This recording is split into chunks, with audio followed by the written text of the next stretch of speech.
അസ്സലാമു അലൈക്കും വറഹ്മത്തുള്ളാഹി. ബിസ്മില്ലാഹിർ റഹ്മാനിർ റഹീം.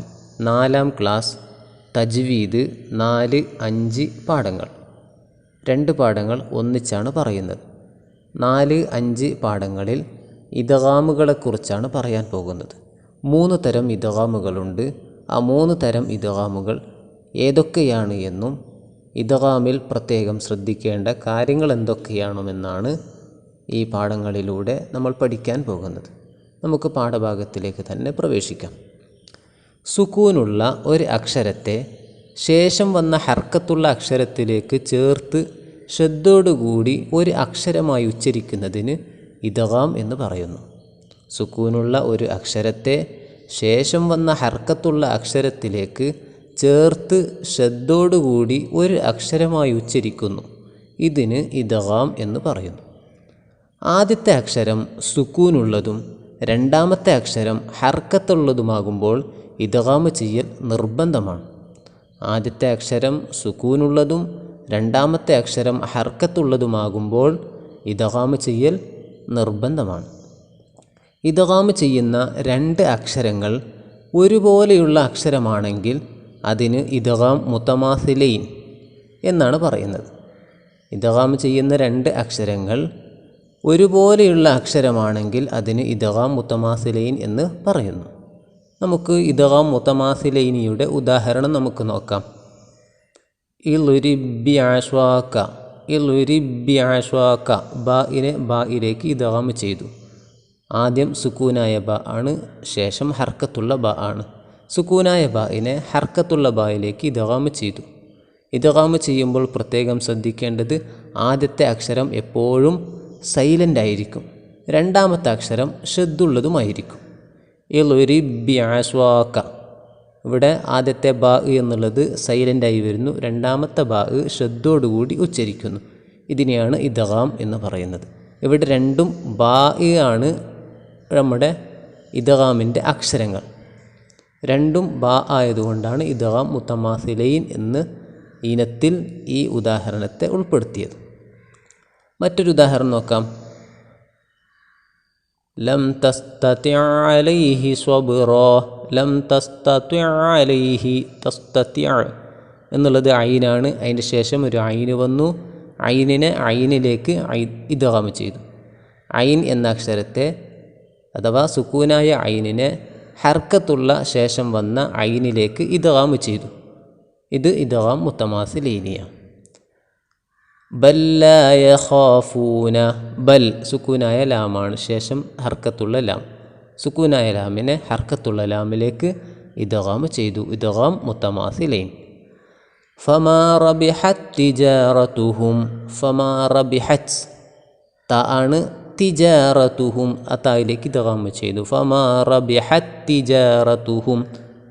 തായിനെ തായിലേക്ക് ഇദ്ഗാം ചെയ്തു. ഇദ്ഗാം മുതമാസിലൈനിയാണ്.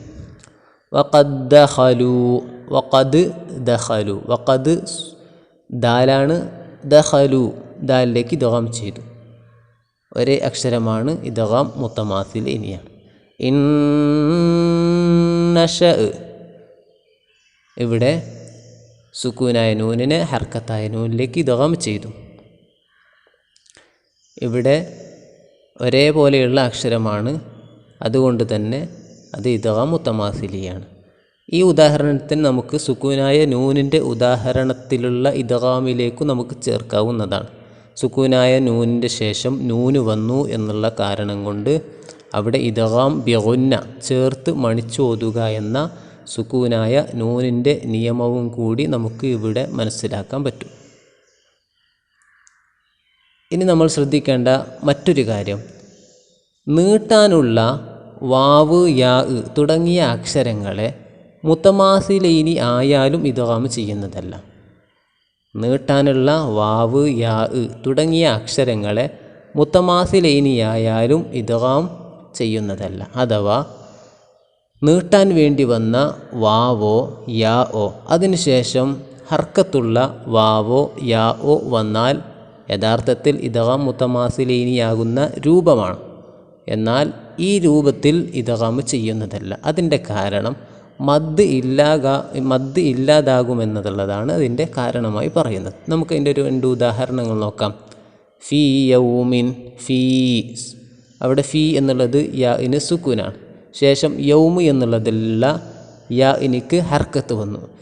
സുക്കൂനായ യാഇൻ്റെ ശേഷം ഹർക്കത്തുള്ള യാ വന്നാൽ യഥാർത്ഥത്തിൽ ഇദ്ഗാം മുത്തമാസിലൈനി ആയ രൂപത്തിൽ ഇദ്ഗാം ചെയ്യണമായിരുന്നു. എന്നാൽ ഇവിടെ ഇദ്ഗാം ചെയ്യുന്നതല്ല. നമ്മൾ ഓതുന്ന രീതിയിൽ ഫീ യൗമിൻ എന്ന് നമ്മൾ എന്താക്കാറില്ല, ഓതാറില്ല. ഫീ യൗമിൻ, ഫീ യൗമിൻ, അവിടെ മദ് ആവശ്യമാണ്. മദ് വരാതിരിക്കുന്ന ഒരു പ്രശ്നം അവിടെ വരും. മദ് ഇല്ലാതാകുമെന്നുള്ള ഒരു കാരണം അവിടെയുണ്ട്. അതുകൊണ്ടാണ് ഇവിടെ മദ് ചെയ്യണം, ഇദ്ഗാം ചെയ്യാൻ പാടില്ല എന്ന രീതിയിൽ വന്നത്. വേറൊരു ഉദാഹരണം നോക്കാം. ഖാലൂ വഹും, ഖാലൂ വഹും, ഖാലൂ അവിടെ നീട്ടി, അവിടെ വാവാണ്.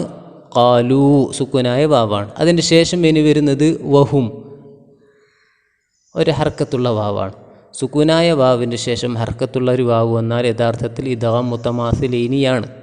പക്ഷേ ഇവിടെ ഇദ്ഗാം ചെയ്യുന്നതല്ല, മദ്ദാണ് ചെയ്യുന്നത്. മദ് ഇല്ലാതാകുമെന്നുള്ള കാരണം കൊണ്ടാണ് ഇദ്ഗാമിനെ ഒഴിവാക്കി മദ്ദിനെ നമ്മൾ പരിഗണിക്കുന്നത്. ഫീ യൗമിൻ ഖാലൂ വഹും, ഇവിടെ ഇദ്ഗാം ചെയ്യാതെ മദ് ചെയ്തുകൊണ്ടാണ് നമ്മൾ ഉച്ചരിക്കേണ്ടത്. നമുക്ക് ഇതുപോലെ ഇദ്ഗാം മുത്തമാസിലൈനി പോലെ വേറെ ഇദ്ഗാമിനെ നമുക്ക് പരിചയപ്പെടാം. ഒരേ മഖ്റജിൽ നിന്നും പുറപ്പെടുന്ന വ്യത്യസ്തമായ രണ്ട് അക്ഷരങ്ങളിൽ ഒന്നാമത്തേത് സുക്കൂനുള്ളതും രണ്ടാമത്തേത് ഹർക്കത്തുള്ളതുമായി വന്നാൽ ഇദ്ഗാം ചെയ്യൽ നിർബന്ധമാണ്. ഇതിന് ഇദ്ഗാം മുതജാനിസൈൻ എന്നാണ് പറയുന്നത്. ഒരേ മഖ്റജിൽ നിന്നും പുറപ്പെടുന്ന വ്യത്യസ്തമായ രണ്ട് അക്ഷരങ്ങളിൽ ഒന്നാമത്തേത് സുക്കൂനുള്ളതും രണ്ടാമത്തേത് ഹർക്കത്തുള്ളതുമായി വന്നാൽ ഇദ്ഗാം ചെയ്യൽ നിർബന്ധമാണ്. ഈ ഇദ്ഗാമിനെ ഇദ്ഗാം മുതജാനിസൈൻ എന്ന് പറയുന്നു. ഈ രൂപത്തിൽ ഖുർആനിൽ 7 സ്ഥലങ്ങളിലാണ് വന്നിട്ടുള്ളത്. അഥവാ ഇദ്ഗാം മുതജാനിസൈനി എന്ന രൂപത്തിൽ ഇദ്ഗാം ചെയ്തു വന്നത് ഖുർആനിൽ 7 സ്ഥലങ്ങളിലാണ്. ആ സ്ഥലങ്ങൾ നമുക്ക് നോക്കാം. ഇർകം മഅന, ഇർകം മഅന, ബാ മീം, ഇവിടെ സുക്കൂനായ ബാഇനെ ശേഷമുള്ള സുക്കൂനുള്ള ബാഇനെ ശേഷമുള്ള മീമിലേക്കാണ് ഇദ്ഗാം ചെയ്തിട്ടുള്ളത്. ഈ ബാ മീം എന്നുള്ളത് ഒരേ മഖ്റജിൽ നിന്നും പുറപ്പെടുന്ന വ്യത്യസ്തമായ രണ്ടക്ഷരങ്ങളാണ്. അതുകൊണ്ട് തന്നെ ഇത് ഇദ്ഗാം മുതജാനിസൈനിയാണ്. ഇർകം മഅന, ആദ്യത്തെ അക്ഷരം സൈലൻ്റ് ആകും, രണ്ടാമത്തെ അക്ഷരം ഷദ്ദുള്ളതായി മാറും. മറ്റൊരു ഉദാഹരണം നോക്കാം. അസ്ഖലദ്ദഅവല്ലാഹ്, അസ്ഖലദ്ദഅവല്ലാഹ്, താഇനെ ദാലിലേക്ക് ഇദ്ഗാം ചെയ്തു. താ ദാല് എന്നുള്ളത് ഒരേ മഖ്റജിൽ നിന്ന് പുറപ്പെടുന്ന വ്യത്യസ്തമായ രണ്ട് അക്ഷരങ്ങളാണ്. അതുകൊണ്ട് തന്നെ ഇത് ഇദ്ഗാം മുതജാനിസൈനിയാണ്. വഖാലത് ത്വാഇഫത്തുൻ, താഇനെ ത്വായിലേക്ക് ഇദ്ഗാം ചെയ്തു.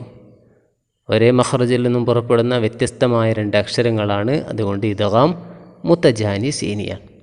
വഖദ് തബയ്യന, ദാലിനെ തായിലേക്ക് ഇദ്ഗാം ചെയ്തു. ഒരേ മഖ്റജിൽ നിന്നും പുറപ്പെടുന്ന വ്യത്യസ്തമായ രണ്ട് അക്ഷരങ്ങളായതുകൊണ്ട് ഇദ്ഗാം മുതജാനിസൈനിയാണ്.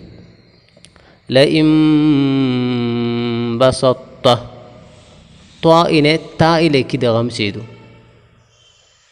ഒരേ മഖ്റജിൽ നിന്ന് പുറപ്പെടുന്ന രണ്ട് വ്യത്യസ്തമായ അക്ഷരങ്ങളായതുകൊണ്ട് ഇദ്ഗാം മുതജാനിസൈനിയാണ്. യൽഹസ്സാലിക, യൽഹസ്സാലിക, സാഇനെ ദാലിലേക്ക് ഇദ്ഗാം ചെയ്തു. ഇതും ഇദ്ഗാം മുതജാനിസൈനിയാണ്. ഇല്ലലംതും, ദാലിനെ ലായിലേക്ക് ഇദ്ഗാം ചെയ്തു. ഒരേ മഖ്റജിൽ നിന്നും പുറപ്പെടുന്ന വ്യത്യസ്തമായ രണ്ട് അക്ഷരങ്ങളായതുകൊണ്ട് ഇദ്ഗാം മുതജാനിസൈനിയാണ്. എന്നാൽ ഇവിടെ നമ്മൾ ശ്രദ്ധിക്കേണ്ട ഒരു പ്രത്യേകമായൊരു കാര്യമുണ്ട്. ത്വാഇനെ തായിൽ ഇദ്ഗാം ചെയ്ത ലഇം ബസത്ത, അഹത്തു, അലാ മാ ഫറത്തു. ഈ മൂന്ന് സ്ഥലങ്ങളിലും ഇദ്ഗാമ് താം അല്ല, അഥവാ പൂർണ്ണമായും ഇദ്ഗാമ് ചെയ്യലല്ല വേണ്ടത്. ഇദ്ഗാം നാഖിസാണ് വേണ്ടത്, അഥവാ അപൂർണമായ ഇദ്ഗാമാണ് ചെയ്യേണ്ടത്. ഈ മൂന്ന് സ്ഥലങ്ങളിൽ അഥവാ ലഇൻ ബസത്വ, അഹത്തു, അലാ മാ ഫറത്തു, ഈ മൂന്ന് സ്ഥലങ്ങളിലും ഇദ്ഗാം മുത്തജാനിസൈനിയുടെ ഉദാഹരണങ്ങളാണ്. ഈ മൂന്ന് സ്ഥലങ്ങളിലും ഇദ്ഗാമ് താം ചെയ്യരുത്, അഥവാ പൂർണ്ണമായ ഇദ്ഗാം ചെയ്യരുത്.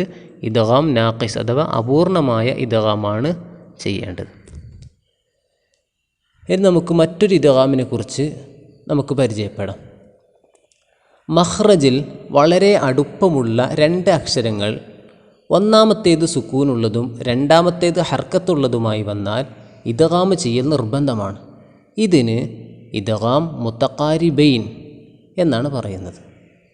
മഖ്റജിൽ വളരെ അടുപ്പമുള്ള രണ്ട് അക്ഷരങ്ങൾ, ഒന്നാമത്തേത് സുക്കൂനുള്ളതും രണ്ടാമത്തേത് ഹർക്കത്തുള്ളതുമായി വന്നാൽ ഇദ്ഗാം ചെയ്യൽ നിർബന്ധമാണ്.